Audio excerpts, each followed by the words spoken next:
3 mai de l'an de grâce 1864. Je mis enfin le pied sur l'île de Vertombe, une terre oubliée de tous, que les cartes elles-mêmes semblaient craindre de nommer. Les embruns marins laissaient place à une forêt aussi touffue que mystérieuse. Dans les arbres semblaient n'avoir pas été foulés par l'homme depuis des siècles. D'immenses lianes pendaient comme des draperies de soie fanée, et l'air épais vibrait d'un murmure constant, comme si la nature elle-même chuchotait ses secrets au feuillage. J'étais alors guidé, non par la gloire, mais par la curiosité d'une époque avide de savoir nouveau. L'atterrissage fut d'une précision chirurgicale. Le module d'exploration s'était posé entre deux énormes formations de quartz luminescent, recouverts de mousse phosphorescente. L'île observée depuis l'orbite terrestre pendant des mois semblait générer une signature énergétique inconnue. Mon scaphandre léger s'adaptait automatiquement à la pression atmosphérique locale, tandis que je m'enfonçais dans une forêt dense de fougères violettes géantes, où chaque pas déclenchait une symphonie d'ondes ultrasoniques. J'étais en mission de reconnaissance, mais chaque feuille me parlait comme une relique d'un monde plus vaste. Au détour d'un ruisseau argenté qui chantait à mon passage, je découvris une clairière enchantée, où des lucioles dansaient comme de petites fées d'ambre. Les arbres ici avaient des troncs torsadés, dorés et doux comme le velours, et leurs racines formaient de petites arches où se cachaient peut-être des gnomes.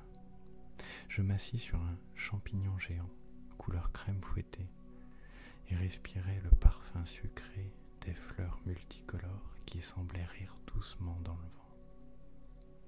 Une brise légère murmurait « Bienvenue, voyageuse des rêves ». Mais quelque chose clochait. Alors que je progressais vers ce qui semblait être une ancienne structure de pierre à demi ensevelie, un silence lourd tomba brutalement sur la jungle. Aucun cri d'oiseau, aucun bruissement de feuilles. Le vent lui-même semblait s'être figé. Les murs de l'édifice, couverts de symboles effacés, dégageaient une aura de menace sourde. Mon instinct me hurlait de partir, mais mes jambes continuaient d'avancer, comme poussées par une force invisible. J'avais l'impression qu'on m'observait. J'activai ma lentille de réalité augmentée. Immédiatement, l'écran se remplit de couches d'analyse, humidité, empreinte thermique, modélisation 3D du terrain. L'île n'était pas simplement isolée, elle semblait s'auto-générer. Les arbres se reconfiguraient lentement, comme si le paysage entier était une créature vivante, adaptative, consciente. À chaque pas, les données se modifiaient. Le sol doux et spongieux se réchauffait sous mes pieds comme une peau tiède. J'enregistrais tout, mais une étrange certitude montait en moi. Cette forêt me connaissait déjà. J'avais franchi un seuil invisible. Derrière un rideau de brume bleutée se dressait une sorte d'autel cristallin entouré de pylônes en lévitation lente. Des sphères lumineuses semblables à de petits satellites orbitaient autour du site dans un silence solennel.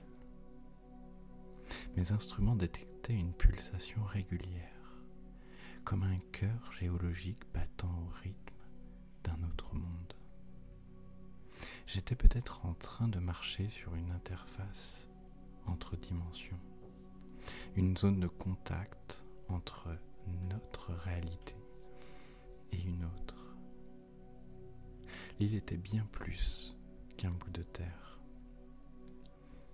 Sous l'arche de feuillage, tissée par les sylvans eux-mêmes, j'entendis un chant ancien. L'arbre dont les troncs brillaient, désormais comme s'ils étaient faits d'étoiles liquides, s'écartèrent d'eux-mêmes pour me faire passer. Une licorne aux yeux dorés me suivit en silence, comme un guide muet. Je traversais un pont de racines vivantes, suspendu au-dessus d'un lac de lumière. Là, le temps s'effaça. J'étais dans le rêve d'un esprit ancien, doux comme la mousse, vaste comme le ciel de minuit. Je perçus un craquement, net, humain. Ce n'était pas une bête ni une illusion. Quelqu'un ou quelque chose me traquait. Mon cœur battait plus fort.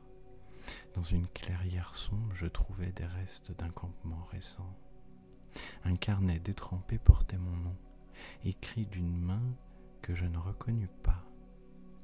L'air était chargé d'électricité et les ombres prenaient des formes de souvenirs déformés. J'avais déclenché quelque chose.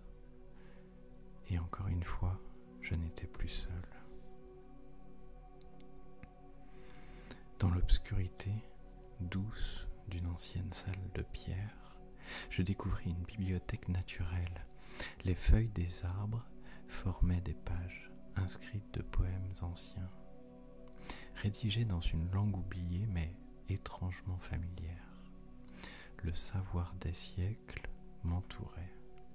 Mon esprit embrumé par la peur retrouva sa clarté. Tout ce voyage, toutes ces étapes n'étaient plus qu'un passage initiatique vers une connaissance enfouie. Je compris alors que mon aïeule, l'exploratrice Éléonore de Valence, avait foulé ce sol avant moi et que je devais terminer son œuvre. J'activai la balise de retour, mais je ne partirai pas. L'île, désormais, battait dans mes veines. Les données collectées dépassaient tout ce que la science pouvait expliquer, mais je choisis de les garder. Cette terre était un sanctuaire, un entrelac entre technologie, magie et mémoire, une passerelle vers ce que nous pourrions devenir si nous apprenions à écouter. Et moi, je devins sa gardienne.